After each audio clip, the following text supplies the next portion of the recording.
जिसका बहुत समय से इंतजार था कि कैग की रिपोर्ट्स विधानसभा के पटल पर रखी जाएंगी। फाइनली कल वो दिन आया और उम्मीद के अनुरूप ही 14 में से सिर्फ एक कैग रिपोर्ट कल टेबल की गई। आप सब जानते हैं कि कांग्रेस ने इसको इनिशिएट करते हुए इस कैग रिपोर्ट में जो तथ्य सामने आए हैं उसकी उसको ध्यान में रखते हुए ही, क्योंकि जिस समय ये पॉलिसी तैयार की गई थी उसी समय से हमें संदेह था कि इसमें बहुत सारी अनियमितताएं हो रही हैं और अल्टीमेटली इससे सरकार के राजस्व के ऊपर सीधा सीधा असर पड़ने वाला है। मुझे याद है 2 जून को प्रदेश कांग्रेस कमेटी ने इसके बारे में लिखित में शिकायत जांच एजेंसीज को दी। उसके बाद एक और शिकायत जिसमें भारतीय जनता पार्टी के संलिप्तता के भी कुछ जो सबूत थे उसको लेकर तत्कालीन प्रदेश के अध्यक्ष हमारे अनिल चौधरी जी उस समय पुलिस कमिश्नर से मिले और वो तथ्य उन्होंने उस समय सामने रखे कि किस तरीके से भारतीय जनता पार्टी भी इसमें संलिप्त है। जहां आज मैं स्वागत करता हूं कि कम से कम ये टेबल की गई, लेकिन इसके साथ साथ हमारे कुछ प्रश्न जो बचे थे कि क्यों नहीं 14 की 14 अभी तक टेबल की गई। हमें और आपको मालूम है 2017 के बाद लगातार जो हम अपने मंचों से, अपनी प्रेस ब्रीफिंग से लगातार जिस मुद्दे को उठाते रहे हैं कि दिल्ली की जनता की हार्ड एंड मनी का दुरुपयोग किया जा रहा है, उसकी लूट की जा रही है, उसको हम लगातार उठाते रहे और कहीं ना कहीं वही सारी चीज़ें आज कैग की रिपोर्ट में सच साबित होती नजर आ रही हैं। हम ये चाहेंगे कि ये सबसे पहले तो ये जो कैग की रिपोर्ट्स हैं इनको, क्योंकि पीएसी में डिस्कस होना बहुत ज़रूरी है, तो जल्दी से जल्दी एक समयबद्ध तरीके से ये पीएसी की फॉर्मेशन हो और उसमें इन रिपोर्ट्स को प्रॉपर तरीके से जांच की जा सके और आगे जिन लोगों ने इस लूट में संलिप्त थे उन लोगों को सज़ा मिल सके। हम ये चाहेंगे कि ये सरकार सुनिश्चित करे कि जल्दी से जल्दी पीएसी की कमेटी को फॉर्म करे और उसमें ये डिस्कशन हो। लेकिन इसके साथ साथ क्योंकि कई ऐसे पहलू हैं, हम और आप जानते हैं कि पीएसी की परंपरा ये रही है कि जो वैसे तो इसमें ऑपोजिशन के जो लीडर होते हैं वही उसको चेयर करते हैं, लेकिन दिल्ली में लगातार हमने देखा कि जो शासन में सरकार होती है वही इसको लीड करती है। तो कहीं ना कहीं जो ऐसे पहलू हैं जो इसमें डिस्कशन नहीं में आ पाएंगे, हम ये चाहेंगे कि कांग्रेस ये डिमांड करेगी कि उनको पब्लिक डोमेन पे भी चर्चा के लिए हम भारतीय जनता पार्टी और आम आदमी पार्टी दोनों को कहेंगे कि वो पब्लिकली इस रिपोर्ट को और अन्य जो रिपोर्ट्स आएंगी उनको चर्चा में ज़रूर लेकर आएं। कुछ महत्वपूर्ण बिंदु जो मैं अभी आपके सामने इसके बारे में बात करना चाहता हूँ, डिटेल में भाई संदीप दीक्षित जी करेंगे, लेकिन मुझे ये लगता है कि ये जो ऑडिट रिपोर्ट है, आप सब जानते हैं कि 2017-18 से लेकर 2021 के बीच की इसमें सारे जो ऑडिट्स हैं वो उस समय के दौरान जो भी घटनाएं हुई हैं उसको इसमें चर्चा में आई है। लेकिन इसमें महत्वपूर्ण पहलू ये है कि महत्वपूर्ण पहलू विशेष रूप से भाजपा और उसके बड़े नेताओं और तत्कालीन उपराज्यपाल की भूमिका से जुड़े कुछ सवालात हैं जो नज़रअंदाज इस रिपोर्ट में किए गए हैं। प्रमुख इसमें अनसुलझे जो प्रश्न हैं उसमें 1 वर्ष के भीतर 3 आबकारी निदेशकों को बदलने का निर्णय क्यों और किसने लिया। आप जानते हैं कि 3-3 जिस समय ये आबकारी नीति बन रही थी उस समय 3-3 कमिश्नरों को बदला गया। तो ये किसके आदेशों पर किया गया और ये निर्णय क्यों लिया गया? इसके साथ साथ दिल्ली में शराब के नए ब्रांड्स को बढ़ावा देने का काम की जांच जरूरी है। आप जानते हैं कि बहुत सारे ऐसे नए ब्रांड्स इस दौरान इन्होंने इंट्रोड्यूस किए जिसकी जांच बहुत ज़रूरी है। इसके साथ साथ केजरीवाल सरकार की लाई गई शराब नीति को लागू करने की अनुमति तत्कालीन उपराज्यपाल ने दी थी, फिर इस पर कोई जांच आज तक क्यों नहीं हुई है? मास्टर प्लान का उल्लंघन कर शराब के ठेके खोलने के लाइसेंस कैसे दिए गए, इस पर विस्तृत जांच करने की ज़रूरत है। हम और आप जानते हैं कि जहां ये शराब नीति आम आदमी पार्टी सरकार द्वारा लाई गई, वहीं जो शराब के ठेके खोले गए वो पूरी दिल्ली में खोले गए और उसमें कुछ ऐसे स्थान भी थे जो उसको क्या कहेंगे, नॉन कन्फर्मिंग एरियाज जो थे उसमें भी ये शराब के ठेके खोले गए। ये किसकी अनुमति से खोले गए? किसने इसकी इजाजत दी?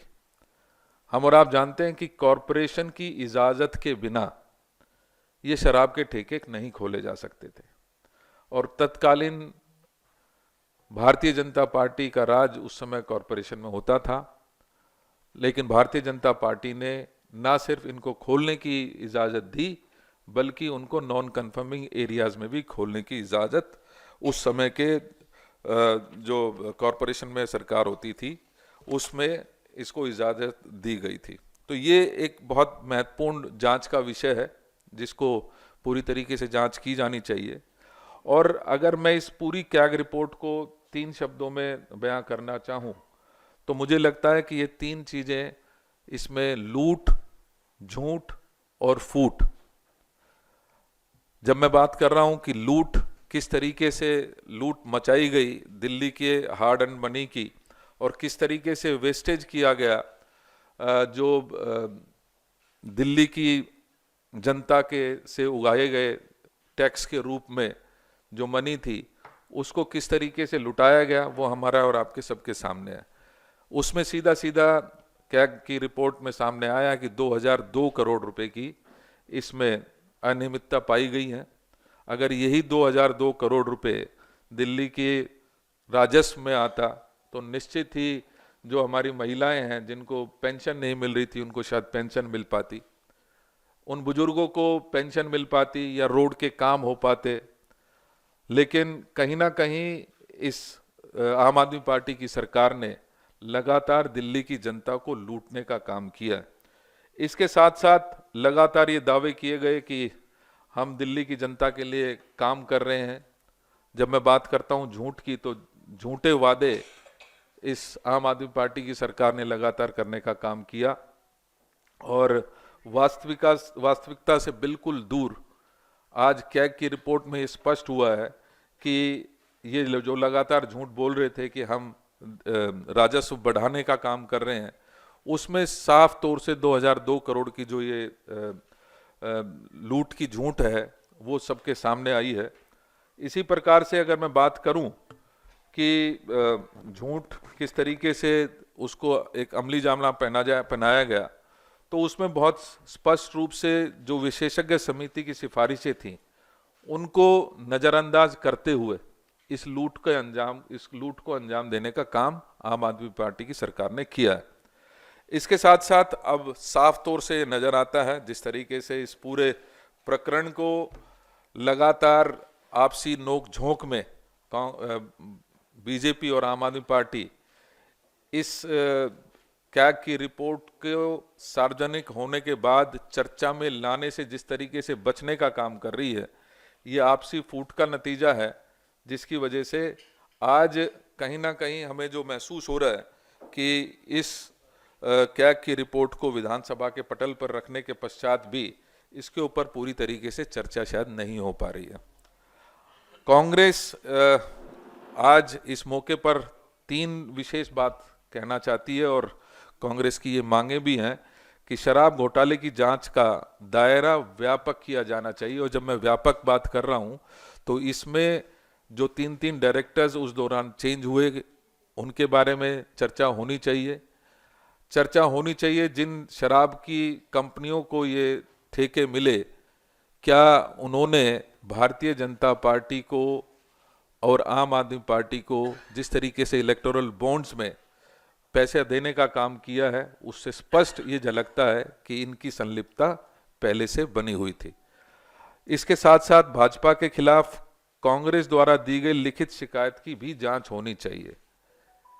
मैं जैसे अभी आपको सामने रखा कि 5 सितंबर 2002 को तत्कालीन जो हमारे प्रदेश अध्यक्ष थे उनके नेतृत्व में जो हमारा डेलीगेशन कमिश्नर पुलिस से मिला था, उसमें हमने ये सबूत पेश किए थे कि किस तरीके से इलेक्टोरल बॉन्ड खरीद कर भारतीय जनता पार्टी और आम आदमी पार्टी को फायदा पहुंचाया जा रहा है। उसके ऊपर किसी भी प्रकार की कोई जांच आज तक आगे नहीं बढ़ पाई है। तो हम ये चाहेंगे कि वो जांच इस प्रकरण की जांच व्यापक रूप से हो, जिसमें किस तरीके से डायरेक्टर्स चेंज हुए, किन परिस्थितियों में चेंज हुए, किसने अलाउ किया नॉन कन्फर्मिंग एरियाज में ये ठेके खोलने का, वो सारी चीज़ें मुझे लगता है कि एक व्यापक जांच की ज़रूरत इस पूरे प्रकरण में बहुत ज़रूरी है। इसके साथ साथ शराब घोटाले पर बोले जा रहे झूठ को उजागर करने के लिए हम ये मांग करते हैं कि सार्वजनिक मंच पर, क्योंकि हमें ये महसूस होता है कि ये आपसी नूरा कुश्ती अभी भी लगातार जारी है। जिस तरीके से इस कैग की रिपोर्ट को टेबल करने के पश्चात भी उसको चर्चा में नहीं लाए जाने से बचते हुए, क्योंकि ये दोनों पार्टियां दिख रही हैं, लिहाजा हम ये चाहेंगे कि इसको सार्वजनिक मंच पर, खुले मंच पर इसकी चर्चा की जानी चाहिए, ताकि दिल्ली की जनता को उसको लूटने का जो पूरा प्रकरण ये है उसको उजागर किया जा सके और दिल्ली की जनता को सच्चाई, जो दूध है वो दूध और पानी का पानी उनके सामने होना चाहिए। तो ये 3 मांगों के साथ हम चाहेंगे कि इन सब पहलुओं को ध्यान में रखते हुए आगे की जांच हो और सार्वजनिक मंच पर इसकी चर्चा हो। आगे की डिटेलिंग, क्योंकि मैंने कहा था कि भाई संदीप दीक्षित जी अब आपके सामने और डिटेल्स के साथ रखेंगे। थैंक यू देवेंद्र भाई। पहले तो मैं देवेंद्र भाई की तरफ से, अपनी तरफ से सबको महाशिवरात्रि की बहुत बहुत शुभकामनाएं देता हूं। देवेंद्र भाई के बोलने के बाद असली में बहुत कुछ नहीं बचा है कहने को, क्योंकि सारे डिटेल्स रिपोर्ट में भी आ गए हैं। 3-4 बातें हैं जो मैं जोड़ना चाहूँगा आपने जो बातें कही उस पर, और जो सवाल अभी नहीं उठ रहे हैं और जिस पर मैंने देखा है कई लोग इस बात पर ध्यान भी नहीं केंद्रित कर रहे हैं। बहुत साफ तौर से इस सीएजी रिपोर्ट ने इन बातों को कहा है कि जिन मंशा के साथ, जिस स्पिरिट के साथ ये नीति शुरू में बनाने की बात हुई, बार बार अलग अलग कदमों पे उसको बदला गया। ये था कि ज़्यादा से ज़्यादा लोग इसमें भागीदारी करें, वो सिमट कर, जहाँ पहले 77 लोगों को इसमें भागीदार थे, होलसेल का काम करते थे, वो घट के 20-22 हो जाता है, बल्कि 14 हो जाता है। ये 14 ऐसी संस्थाएं हैं जो आपस में संबंध रखती हैं, कुछ इस देश के एक ऐसे हिस्से से आती हैं जहां संदेह की स्थिति बनती है कि वहां के राजनेता या उनके परिवार के लोग हमारी आपकी सरकार के साथ संबंध बनाकर चलते हैं। इन सब पर भी गहराई से बातचीत होनी चाहिए, क्योंकि जो बात हम लोगों ने कांग्रेस के मंचों से बार बार कही है कि शराब नीति के बनने के 8-9 महीने पहले से इसकी बारीकियां पब्लिक चर्चा में आ गई थी। ऐसा क्या है, ऐसी कौन सी कोई ऐसी आबकारी नीति नहीं है जिसकी बारीकियां उस नीति के बनने के पहले आम चर्चा में आ जाएं। और ये बहुत से लोग जो इस बात को जानते हैं, सरकारी अधिकारी इस बात को कह रहे थे कि आम चर्चा में इसलिए आ रहा था क्योंकि सरकार और शराब के ठेकेदारों के बीच में और उससे संबंधित लोगों के बीच में इस नीति का बार बार चर्चा हो रही थी, जो अपने में दिखाता है कि ये सरकार अपने विवेक से नहीं, बल्कि उनके और जो भी शराब के ठेकेदारों के बीच में संबंध बने थे उससे निकलते हुए जो इन दोनों के आत्महित थे, उसके ऊपर ये पूरी की पूरी नीति बनी है। और इस पर अलग से एक जांच होनी चाहिए। ये सिर्फ सीएजी रिपोर्ट, बार बार लोग कहते हैं, जैसे अभी कुछ लोगों ने कहा कि साहब सीएजी रिपोर्ट में सीधे सीधे भ्रष्टाचार का शब्द नहीं इस्तेमाल हुआ। सीएजी की रिपोर्ट में कभी भ्रष्टाचार का शब्द नहीं इस्तेमाल होता है। वो अनियमितताओं की तरफ दिखाती है, वो इस बात की तरफ संकेत करती है कि आपकी मंशा क्या थी और अंत में हुआ क्या, और उसके बीच में जो कहानी है वो सरकार और जांच एजेंसियों के ऊपर निर्भर पड़ता है कि उसके अंदर की सत्यता निकालें। मैं 3 चीज़ों के खास रेखांकित करना चाहूँगा जो बातें इन्वेस्टिगेट करनी चाहिए। सबसे पहले आम आदमी पार्टी की सरकार ये कहती है कि हम बोतल प्रति बोतल जो है अब हम एक्साइज नहीं लगाएंगे। उन्होंने ये कहा कि कुछ साल पहले से जिस तरीके से जिस स्तर पर एक्साइज कलेक्ट होता था, हम उसी पर हर साल 5 या 10% बढ़ाकर एक मूल जो है हम लोगों से ले लेंगे। उसके बाद वो कितनी बोतलें बेचते हैं, क्या नहीं बेचते हैं, वो जाने, उनका काम जाने। पहली चीज तो जीएसटी के आने के बाद इस देश में इतनी टेक्नोलॉजी है कि जब एक एक लेस के चिप्स के ऊपर आप अलग से जीएसटी लगा सकते हैं, तो बोतलों के लिए आपने इस तरीके के अलग काम क्यों किया, यह संदेह की स्थिति बनती है। एक जमाना हो सकता था। दूसरा यह था, यही आम आदमी पार्टी बार बार कहती थी कि दिल्ली में 30 से 40% से ऊपर अवैध शराब बिकती है। यानी अगर हमारे यहां समझ लीजिए अगर 10,000 बोतलें बिकती थी तो यह माना जाता था कि 13 से 14,000 बोतलें बिक रही हैं, इसलिए 3 से 4,000 बोतलों का एक्साइज सरकार में नहीं आती है। तो फिर 10,000 बोतलों की सेल को क्यों हमने स्टैंडर्ड माना? इसका मतलब है इस सरकार ने 30 से 40% चोरी को एक लीगल सैंक्शन दे दिया कि अगर एक सिस्टम में 30 से 40% लीकेज है तो हम नई सिस्टम में 30-40% के लीकेज को भी लीगल मानेंगे। इसका मतलब है डेलिबरेटली इन्होंने अलाउ किया है होलसेलर्स को कि अपनी पहले की इलीगल एक्टिविटी को आज आप लीगैलिटी के नाम से आगे चलाएं। तो दिल्ली को 30 से 40% सीधे सीधे लॉस हो रहा है जो सीएजी रिपोर्ट में कवर नहीं हुआ है। फिर मैं एक और चीज जानना चाहता हूं कि अगर समझ लीजिए सामान्यतः आपकी इन्होंने एस्टिमेट किया है कि इतना परसेंटेज जो है हर साल एक्साइज बढ़ेगा, उस परसेंटेज को कैलकुलेट करने के लिए कोई बेसिस ये सरकार नहीं देती है। किसी भी बिजनेस में अगर आप आगे प्रोजेक्ट करते हैं, सामान्य बजट में भी प्रोजेक्ट करते हैं, तो तमाम कैलकुलेशन जाते हैं, कितनी मिडिल क्लास बढ़ेगी, दिल्ली की सैलरी कितनी बढ़ेगी, कि कितना शिफ्ट होगा लोकल लिकर से फॉरेन लिकर में, इस तरीके का कोई मापदंड नहीं बनता है, एक आर्बिट्रेरी नंबर इस्तेमाल कर लिया जाता है। दूसरा यह है कि अगर आप लोगों को भी याद होगा एक कहानी, जब भी हम लोग लिकर माफिया की बात करते हैं तो हम होलसेलर्स की बात करते हैं। सारी की सारी नीति प्राइवेट होलसेलर्स पर आधारित होती है। इसमें मैन्युफैक्चरर्स कहीं नहीं दिखते हैं, इसमें रिटेलर्स का हित कहीं नहीं दिखता है।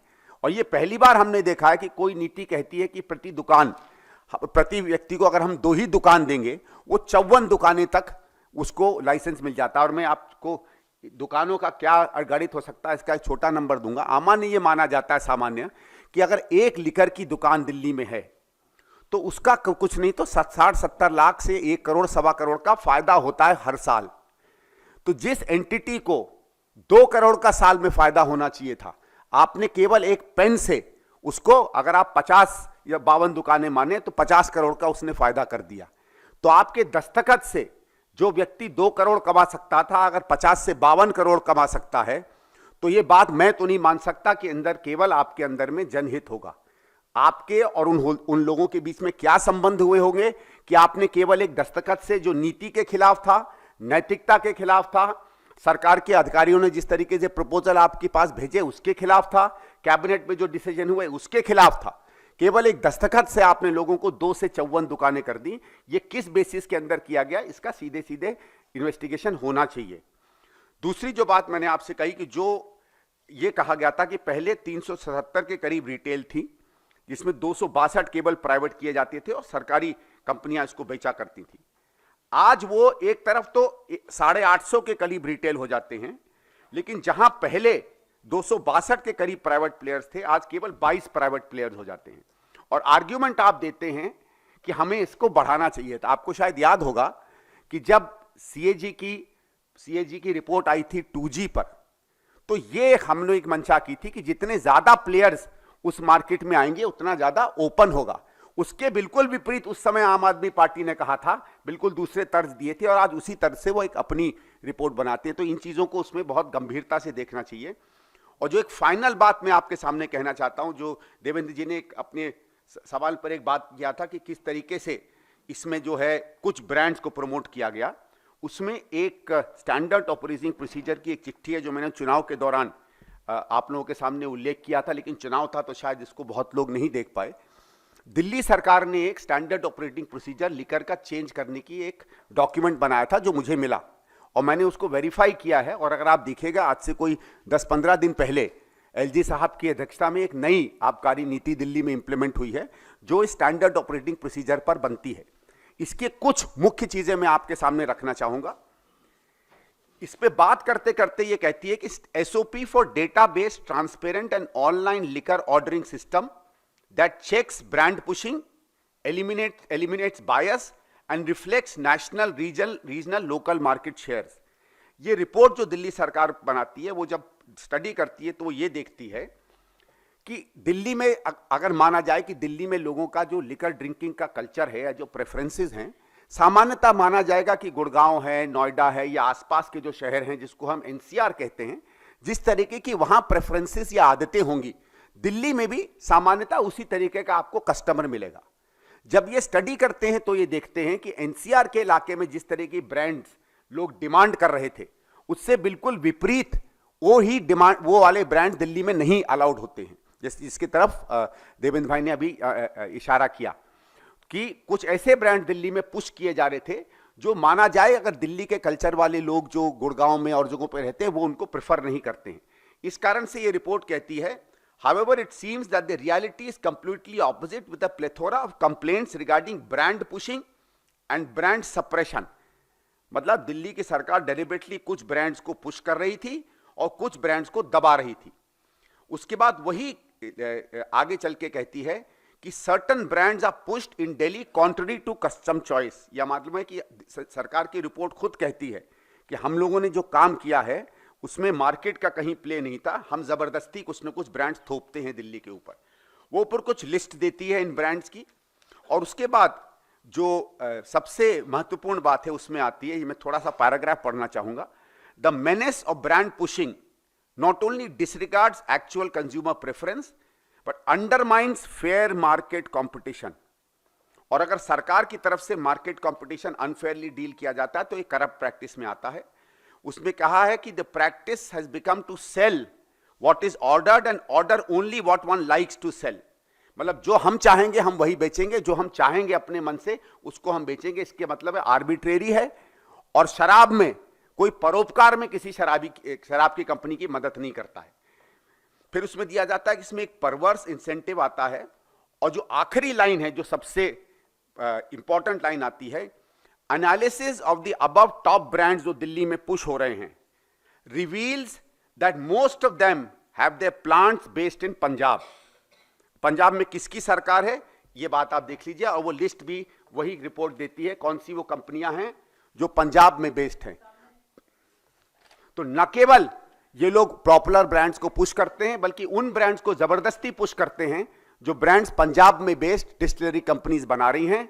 1916-17 से आम आदमी पार्टी एक बड़ी पार्टी है पंजाब में, वहां विपक्ष में बड़ी पार्टी रही है, उसके बाद सरकार रही है। इसके ऊपर भी क्रिमिनल इन्वेस्टिगेशन मेरे हिसाब से होनी चाहिए कि जब दिल्ली में उत्कृष्ट कस्टमर है, पैसे वाला कस्टमर है, दिल्ली का माना जाता है डिसर्निंग कस्टमर है, उसके ब्रांड्स नहीं दिए जाते हैं और जबरदस्ती उसको उस राज्य की कंपनियों की शराब पिलाई जाती है जहां आम आदमी पार्टी की अपनी सरकार है। Thank you.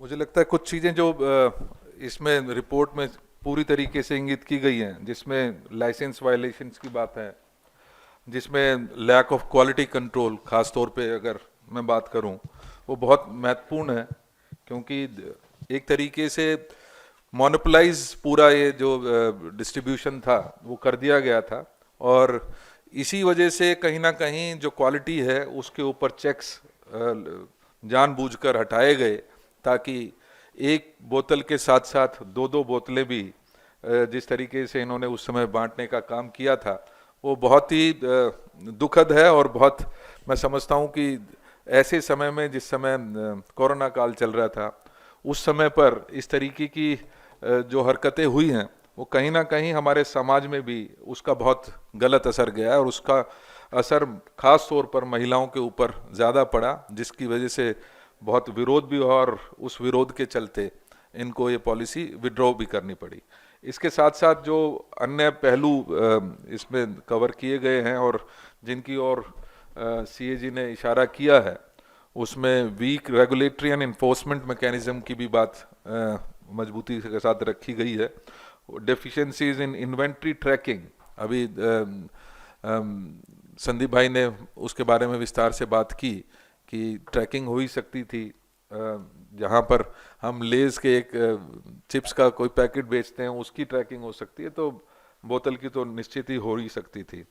तो ये कुछ ऐसी चीज़ें थी जो हमें लगता है कि इसमें अभी भी जांच की ज़रूरत है, और इसकी विस्तृत जांच जिसके दायरे में उस समय के तत्कालिक जो लेफ्टिनेंट गवर्नर भी थे, जिनके साइन से ये पॉलिसी लागू हुई, नॉन कन्फर्मिंग एरियाज में भी इन शराब की दुकानों को खोला गया, किसके इशारे पर खोला गया, क्यों रूल्स को बिल्कुल दरकिनार करके इन शराब की दुकानों को खोला गया, वो सारे पहलुओं के बारे में संदीप जी ने और हमने बात रखी है। हम चाहेंगे कि इसके ऊपर लगातार हम जो नए नए पहलू आएंगे उसके बारे में आपको फिर भी ब्रीफिंग करते रहेंगे। और जिस लेटर की मैं चर्चा कर रहा था 5/9 की, मैं वो आप सबके सामने दिखाना भी चाहता हूं, जिसमें हमने खास तौर पे ये ब्रांड्स की बात जो है वो रखी थी कि कौन कौन से ऐसे ब्रांड्स हैं जिनको लगातार पुश किया जा रहा है और उनके लिंक्स कहाँ पर हैं। उसकी जांच आज तक भी पेंडिंग है। ये पुलिस कमिश्नर के यहाँ पर 5/9/2022 को हमारा रिप्रेजेंटेशन गया था, लेकिन आज तक उसके ऊपर कोई कार्रवाई नहीं हो पाई है। Thank you.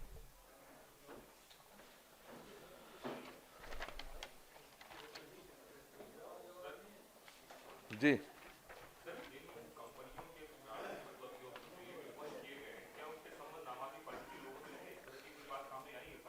देखिए दोनों बातें हैं। जहां पंजाब की कुछ कंपनीज की जिक्र उसमें किया गया था, और मैं कहना चाहता हूं ओएसिस ग्रुप की जो कंपनी थी उसकी ओर हमने इशारा उस समय किया था।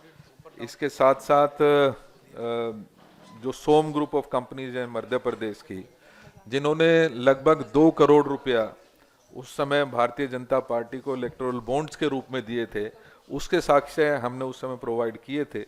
तो ये कुछ ऐसी चीजें हैं जो फर्दर जांच के घेरे में आने की जरूरत है। इससे अलग पहले एक इस पे सवाल कर लें। है सर, आम आदमी पार्टी से रिलेटेड ही। सर यही सवाल है। ये जो आप विस्तृत जांच इसके की बाद मांग कर रहे हैं, क्योंकि केंद्र में बीजेपी की सरकार है, और किस तरह की विस्तार से जांच की मांग आप कर रहे हैं, कौन सी जांच मांग रहे हैं आप? हमने बहुत विस्तार से आपके बारे में इस सारे के बारे में चर्चा की, और सीएजी रिपोर्ट क्लियरली ये कहती है कि डिस्ट्रीब्यूशन के बारे में और जो लॉसेस थे उसके बारे में इन्होंने चर्चा की है। लेकिन जैसे मैंने कहा कि इसी दौरान जिस समय ये पॉलिसी बन रही थी उस समय 3-3 डायरेक्टर्स को चेंज किया जाता है। नॉन कन्फर्मिंग एरियाज में शराब की दुकान खोलने की इजाज़त मिलती है।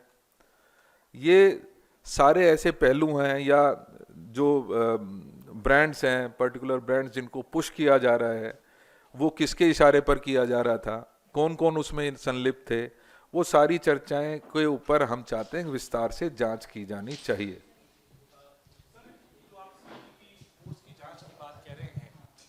जब इनकी जांच होती है और चीज़ें और सामने आती हैं, दिल्ली की पॉलिटिक्स पे क्या इसका असर पड़ेगा, पंजाब पे क्या असर पड़ेगा? क्योंकि अभी जब हम बात कर रहे हैं, आम आदमी पार्टी ने राज्यसभा के अपने एक उम्मीदवार को लुधियाना वेस्ट का जो है कैंडिडेट बना दिया है। हालांकि आम आदमी पार्टी अब इस बात की को अफवाह बता रही है कि ऐसा कुछ भी नहीं है कि केजरीवाल राज्यसभा जाएंगे या दूसरा रास्ता देखेंगे। इसको कैसे देखते हैं? जिस लुधियाना की बात आप कर रहे हैं, मैं स्पष्ट करना चाहता हूं कि वहां पर